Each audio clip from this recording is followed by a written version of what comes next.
Exploring an abandoned building is one thing, but stepping inside a former psychiatric hospital with a history of unspeakable horrors is another level of terror. Tonight we journey into a sprawling complex where thousands of patients were subjected to unimaginable torment, a place whose dark past still clings to its decaying walls. Meet the creator behind the YouTube channel Abandoned Central. Through his lens, he documents the forgotten corners of the world, venturing into decaying structures that society has left behind. From crumbling hospitals to desolate industrial sites, his explorations offer a raw and unfiltered look into the beauty of decay. But on this day, his journey into a notorious state hospital would test his nerves as he uncovered a history more disturbing than he could have ever imagined. The exploration began with an immediate challenge, forcing him and his partner into the dark underground tunnels of the complex. They hoped for an easy path inside, but the labyrinth beneath the hospital offered no access, its damp corridors leading only to dead ends. Their only option was a risky climb through a broken window, a small opening into a world of immense suffering.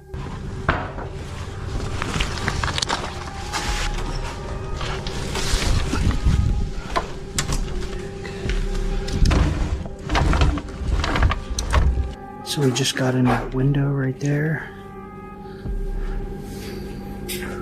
We're inside an old abandoned state hospital.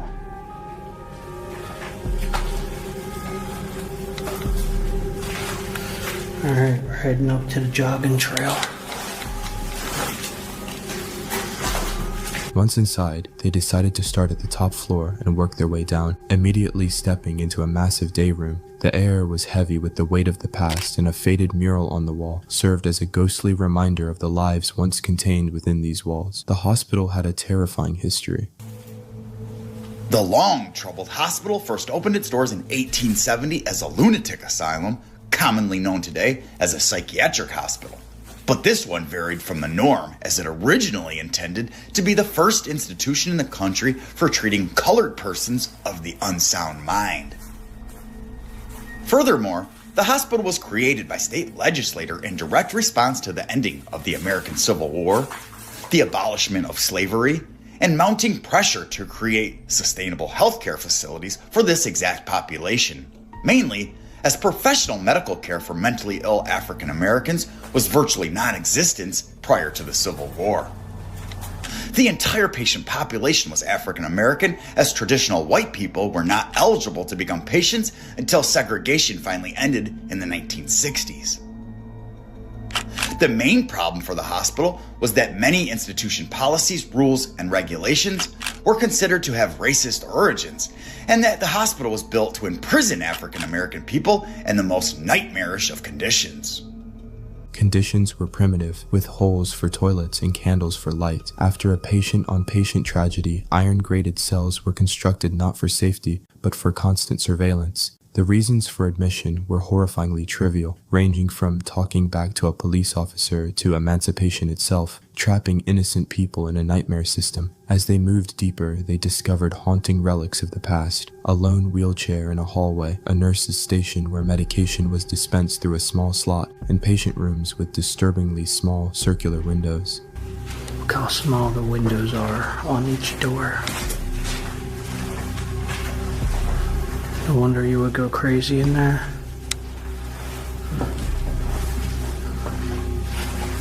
Jeez.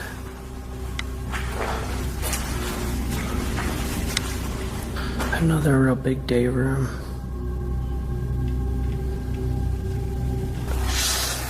Nurse's station. Yeah, nurse's station. Yeah. Wow, look how rusted out this is. In 1894, legislation was created to help change the negative connotation of these places, so the lunatic insane asylum name was changed, and it was now considered a state psychiatric hospital. Look at the decay in this place. The building itself told a story of constant overcrowding and desperation. The historical narrative revealed that in the 1920s, the hospital began a program of forced sterilization that would affect over 7,000 patients, a horrific scandal that was only exposed decades later. They eventually found what they were looking for: the morgue. The room was cold and grim, its centerpiece a block of 6 body vaults resembling pizza ovens. So here's the morgue. It's a pretty cool one, you know. A lot of people don't like the pizza oven looking ones. But it's unique. Something different. Oh, there's 6 of them, not 4. Yeah? 2, 3. Yeah, there's 2 up top that are still closed. 1 there and 1 there. Temperature gauges.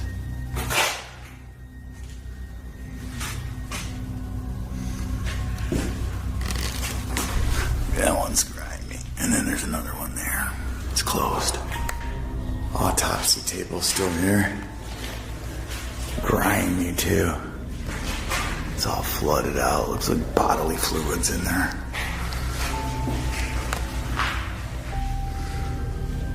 Look at this thing. Can't believe it's still in here and still hooked up. This is all copper piping. Nobody's scrapped all this copper still here.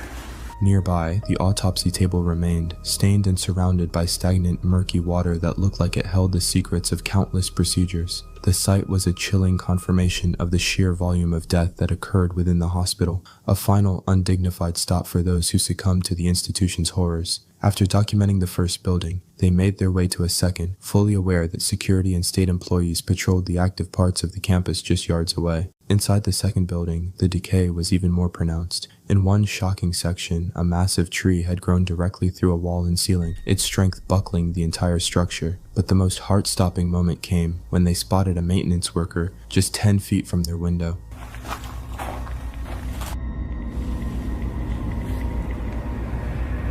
There's a worker right outside the window. He's like 10 feet from us. We're trying to keep eyes on him.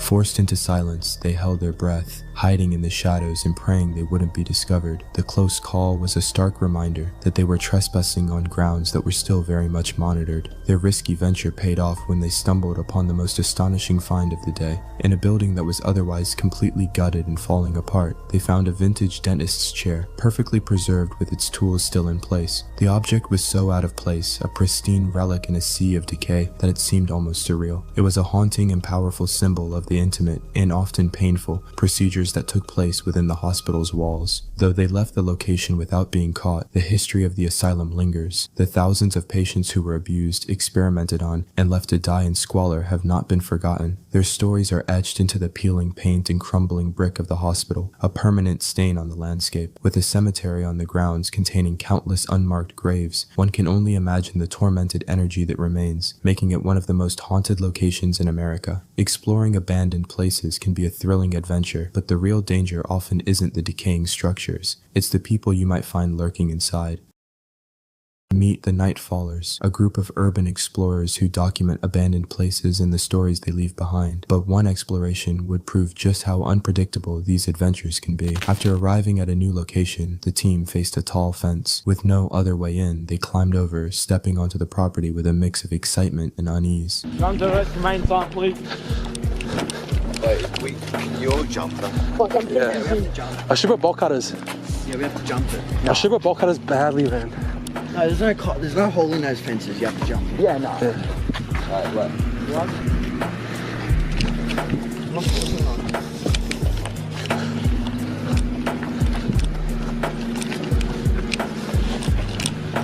All right, boys. Yeah, all good, man. Okay. As they began exploring, a sudden unease set in. They realized the place might not be abandoned after all. The feeling that someone could be living there quickly raised the tension, pushing the group to consider leaving. Oh my god. Fucking Peter Howard, mate. Peter Howard, mate. Come on. What is that? An arch.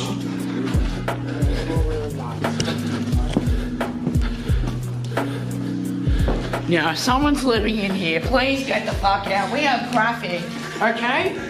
Get the fuck out! Inside, the building was in grim condition, with clear signs of rats and insects throughout. As they took it in, the sound of a car approaching sent a wave of panic through the group, forcing them to freeze in anxious silence. Nah, it's fine. Just come in, man. Wait, we're all together. Wait, Jack, come on. Just come in. Bro, it's supposed to be bothering you.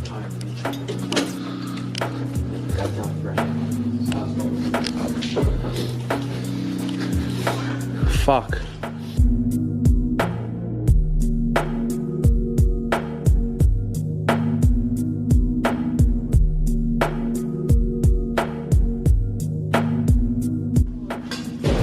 Are those bugs? Oh, I feel like, it's like rat shit, man. It's like rats and shit living here. Look at this shit. Oh, we're too late, bro. What? You got the water. Wait, you put coming through. It's fucking. That's a bed. Oi, Billy. Where? Shit. Just stop. Just relax. Just stop. I want to go in. Hello. There's no one in there. Why are we bitching? Wait, don't.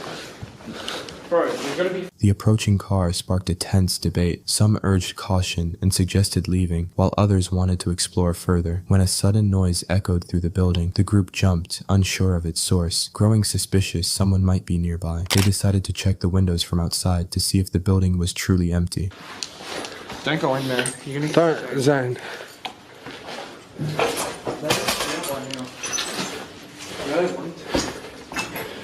What if you want us to get out and leave? I heard something. That was me, bro. Oi. Hello? Just leave him. It's too risky, man. No, there was a dude in there. Yeah. Yeah, I heard a noise. No, wait. It doesn't smell like bug anymore. Oi. I swear someone like just had a cone and then disappeared. Yeah. You wanna go, wait, No, and if they're cooked, they're probably just hiding for a while. do you want to go around and have a look at the windows? No. The mystery of who or what was inside remained unsolved. Let us know what you think in the comments below. Whether it was a squatter or something more sinister, the Nightfallers chose caution and left safely, reminded that urban exploration can hold dangers beyond abandoned buildings. Venturing into abandoned buildings at 4 a.m. can be terrifying, but what happens when you encounter someone or something you'd rather never meet inside? Meet Jared, the creator behind the YouTube channel Jared Coker Urbex. He guides his audience through the forgotten corners of the world, exploring everything from derelict homes to sprawling industrial ruins. His videos capture the haunting beauty of decay, turning silent, empty spaces into compelling stories of what once was. But during one return visit to his favorite location, Jared's passion for exploration would lead him into a situation far more dangerous and life-altering than he could have ever anticipated. On a trip back to a massive abandoned factory in Wichita, Kansas, Jared was excited to revisit the location that he considered his favorite exploration spot. Having explored it once before, he felt a mix of nostalgia and anticipation, ready to see what secrets the decaying giant still held. Man, am I pumped up for this right now. You know why? Because I'm back in Wichita, Kansas, home of what I still to this day call my favorite abandoned place ever. I'm going back to the giant abandoned factory that I explored over a year ago. Now, this place before it closed served as like a pet treat manufacturing plant. He began his journey by circling the property, following a familiar creek that led him toward the imposing structure, the memories of his first visit flooding back. That's by following this creek around the fields that run around the place. I gotta tell you, this is already bringing back memories. I see this creek is still just as polluted as it was last time. Ah yes, there she is. That field's looking pretty wide open, so I'm still gonna hug the trees while I get closer. He decided to start in one of the smaller outer buildings, a place he hadn't fully explored before. Almost immediately after stepping inside, he began hearing strange noises. Though he initially dismissed them as just the wind whistling through the broken down building, a sense of unease started to creep in.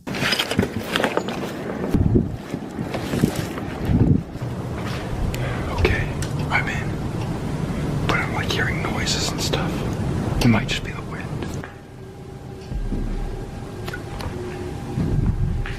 Yeah, it's just that. I just went ahead and left my tripod outside because this building's a little smaller. Won't take me too long to look through. See, that's what I'm talking about.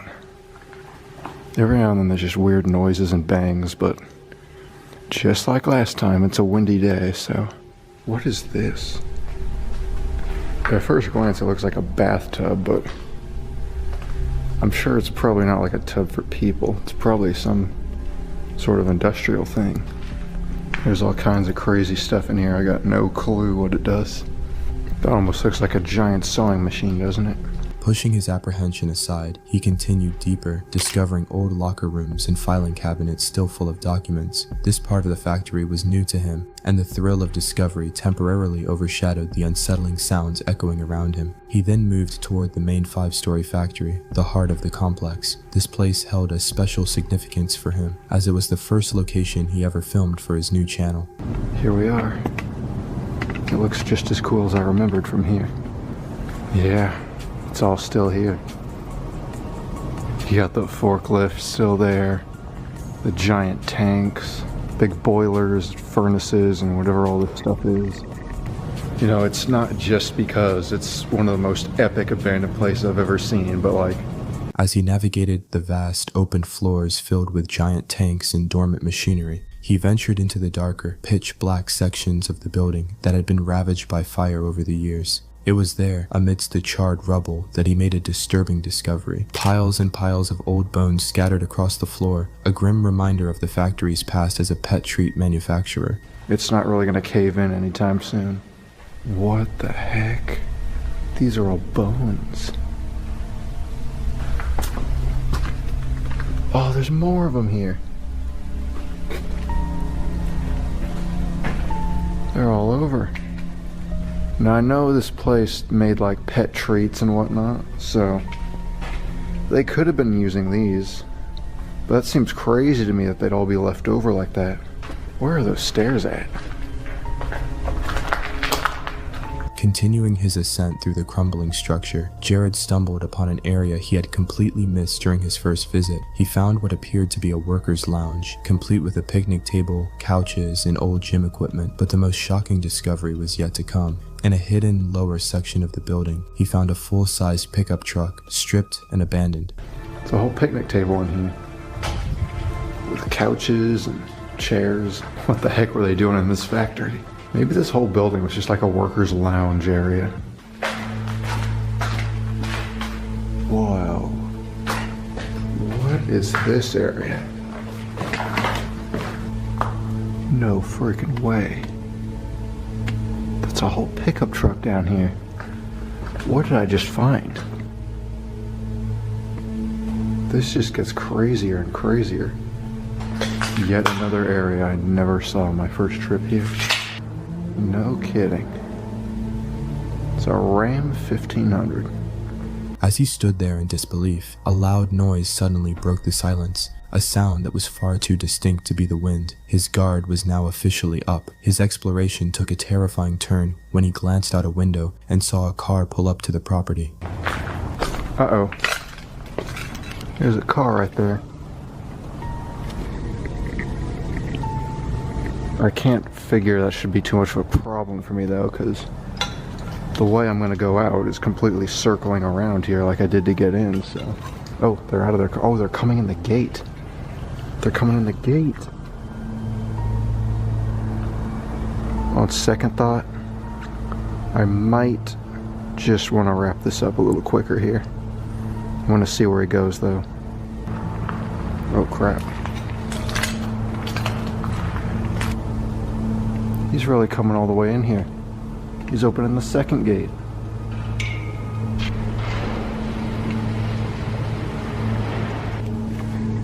Now I'm really concerned.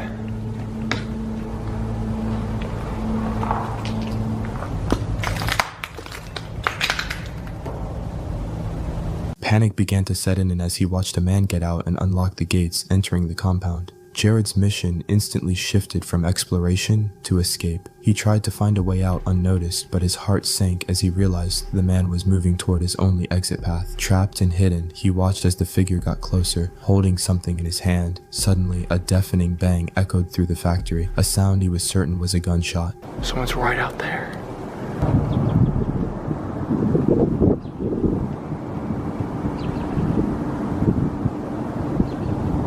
What do I do? I couldn't tell what he was holding.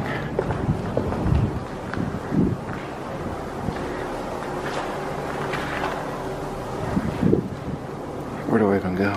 I told you. I jinxed it.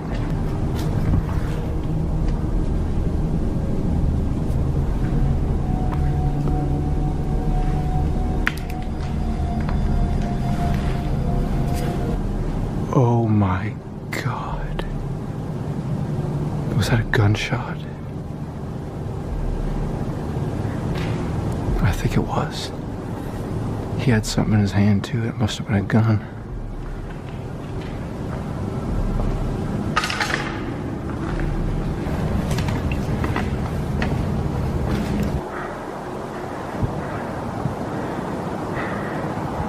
Now, in a full state of panic, Jared scrambled through the decaying building, desperately searching for an escape route, knowing a potentially armed and dangerous person was now hunting for him. His luck ran out when he was confronted by the man, who was holding a gun. The man forced him to the ground and made him put on handcuffs, revealing that he shoots at trespassers to scare them away before calling the police.